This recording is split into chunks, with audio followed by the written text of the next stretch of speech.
This Thursday, haharabas tayo. And by that, I mean PDEA's Oplan Harabas, or surprise drug testing for truck drivers. Speaking of drugs, a Netflix satire show criticizes the Philippine war on drugs, and the palace is reacting. Finally, let's go to the market para yumaman. This is Atom Araulio. Stand with us, stand for truth. There is nothing normal about President Rodrigo Duterte. Hitler massacred 3 million Jews. There is 3 million drug addicts. I'd be happy to slaughter them. That doesn't sound like a president. That sounds like someone who stole your parking spot at Costco.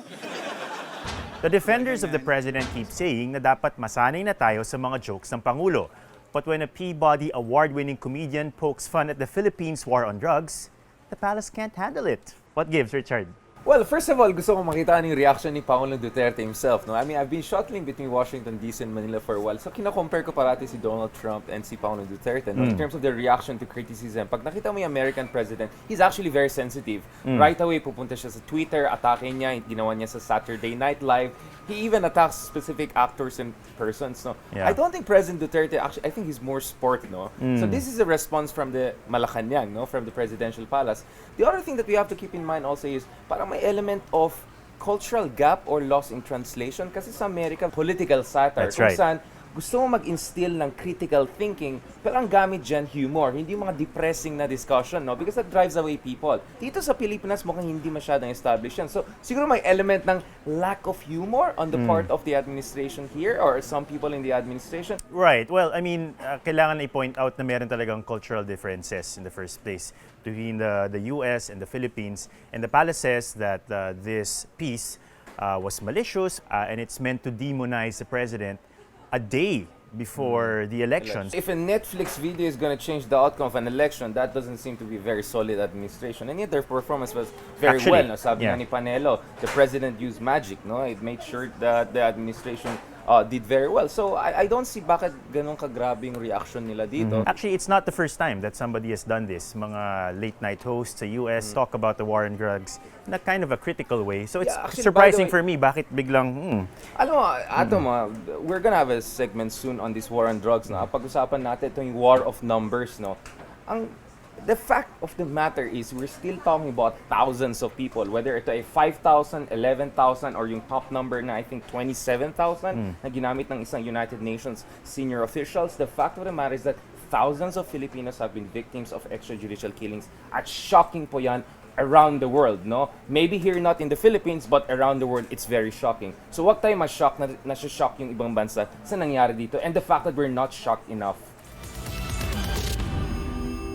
imagine driving on roads filled with drug-crazed truck drivers. We don't want that, right? So PDEA launched Oplan Harabas. The Risley tells us more. Ngayong araw, sinasagawa ng Philippine Drug Enforcement Agency o ng PDEA ang Oplan Harabas o yung surprise drug test dito sa Manila International Container Terminal. Ang Oplan Harabas ay isang surprise mandatory drug test para sa mga drivers ng public utility vehicles, pero itong araw na ito, inilaan para sa mga truck drivers. This is actually the second implementation at gagawin namin ito continuously throughout the year. During the first nationwide implementation ng Oplan Harabas, nasa 120 out of 13,000 drivers na raw ang nagpositibo sa drugs.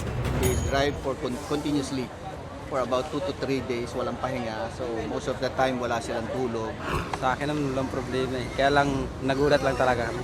Okay man to para sa akin kasi nakakabuti ito para sa lahat ng mga driver. Mga 3 to 4 minutes daw bago malaman yung resulta. And so far, meron na raw 2 nagpositibo pero ire-reconfirm pa raw to sa laboratory dahil hindi pa raw official. Nakausap ko ang isa sa kanila. 1 month pa lang daw siyang gumagamit ng droga. Minsan mabubulaga ka talaga na mayroon na ganyan yung operation nila. So wala talagang kawala. Kailangan mo talagang harapin kung ano yung ginawa mo. Ayon sa PDEA, magsisilbi daw munang first warning ito para sa mga first offenders.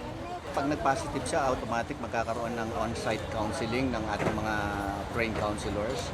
And then after that, ire-refer namin siya sa isang rehabilitation o sa isang reformation center in collaboration and coordination with DOH, and the LGUs. Under this program, naniniwala ang PIDEA na ang paggamit ng droga ay isang health issue. Kaya aside from promoting road safety, they also want to provide appropriate intervention to those found to be using drugs. Nabuksan yung isip ko na, na huwag nang gawin yung masama.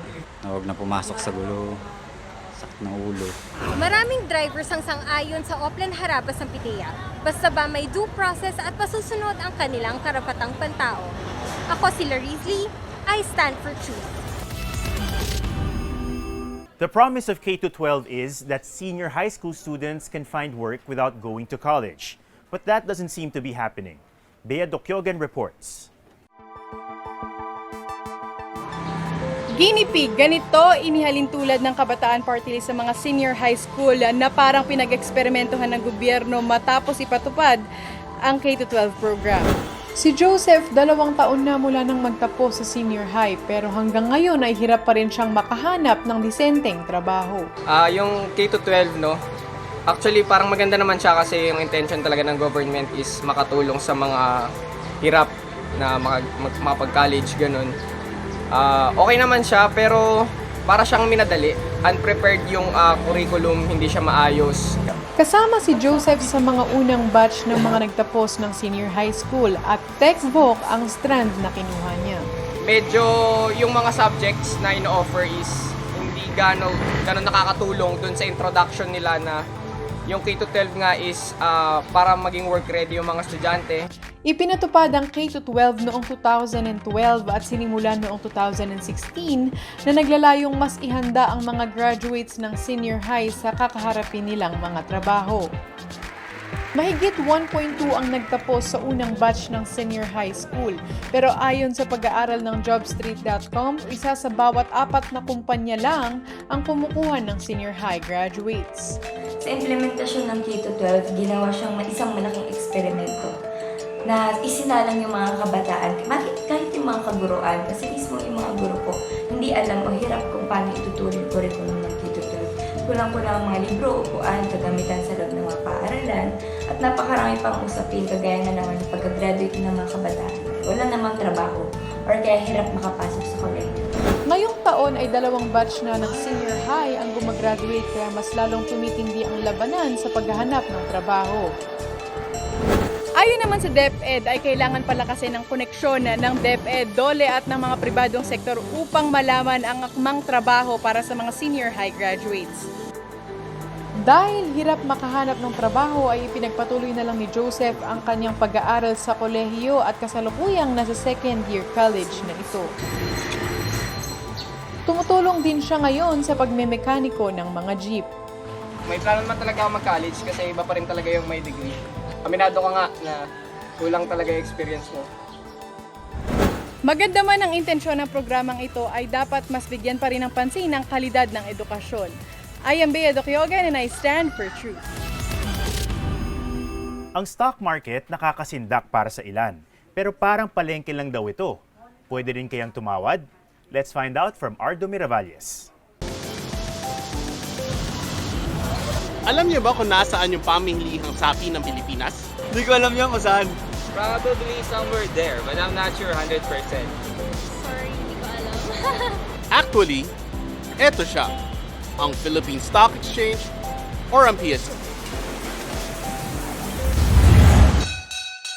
Oo, pamilya ng PSE. Pero ang nabibili rito ay shares of stock o pagsapi sa isang kumpanya.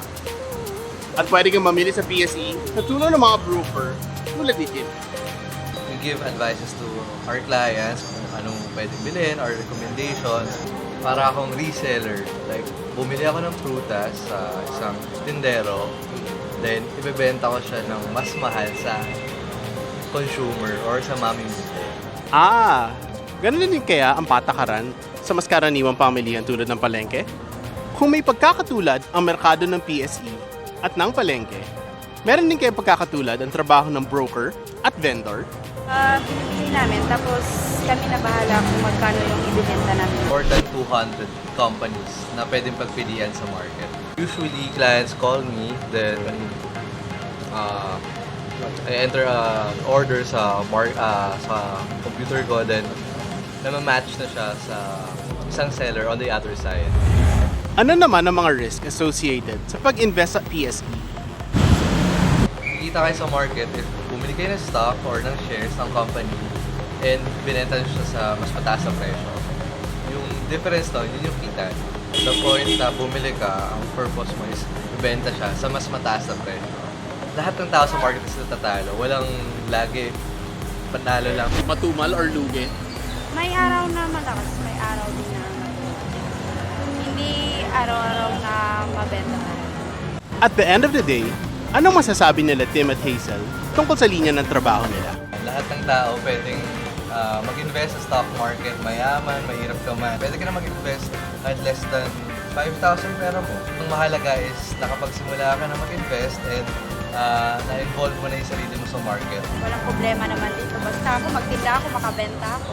Bilang pamilihang sapi ng Pilipinas, ang PSE ay bukas sa investment sa lahat ng Pilipino.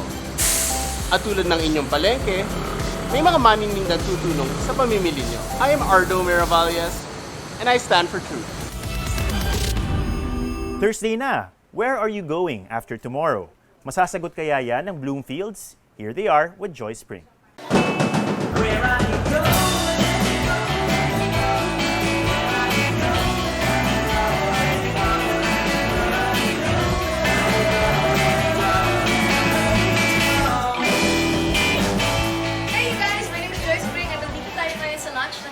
It's called Bakusipali, and of course tonight I've also invited a band to play alongside me. They're called the Bloomfields, and we're about to get to know them more. Tara! So tell us more about first your inspiration. Of course, you have your own sound to the Bloomfields. Ano bang inspirasyon nyo? Who are the artists that you listen to? So many, but we do draw influences from rock and roll and Britpop, especially like in the 90s and 60s and 70s. Oh, how did you guys arrive at that? I guess we just listen to a lot of different stuff. We like to explore beyond our era. I guess we end up sort of backtracking all the way back to the 60s and the 50s.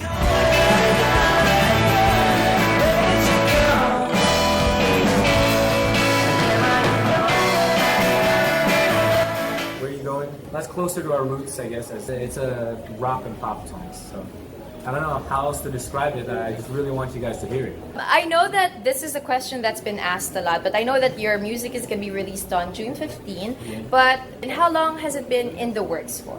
The songs themselves, maybe about a few of them have taken 4 Years in the making. Some of them are like been in the making for 4 years. A lot of Filipinos, of course, are also in love with music and in love with creating music. What's your advice to young Filipinos na gusto ring magkaroon ng buhay when it comes to being creatives, banda, natatakot lang sila?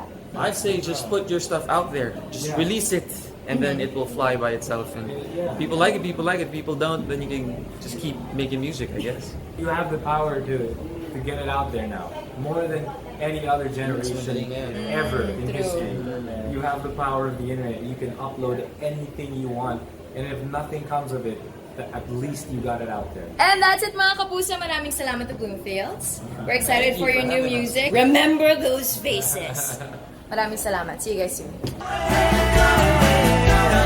Where did you go?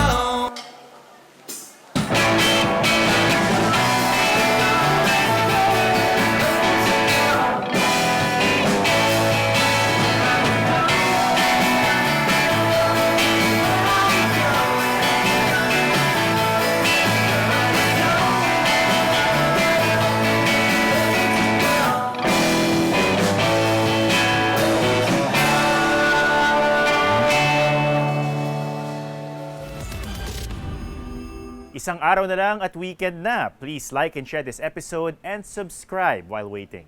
This is Atom Moralio together with Richard Haydarian and Joy Spring. Stand with us, stand for truth.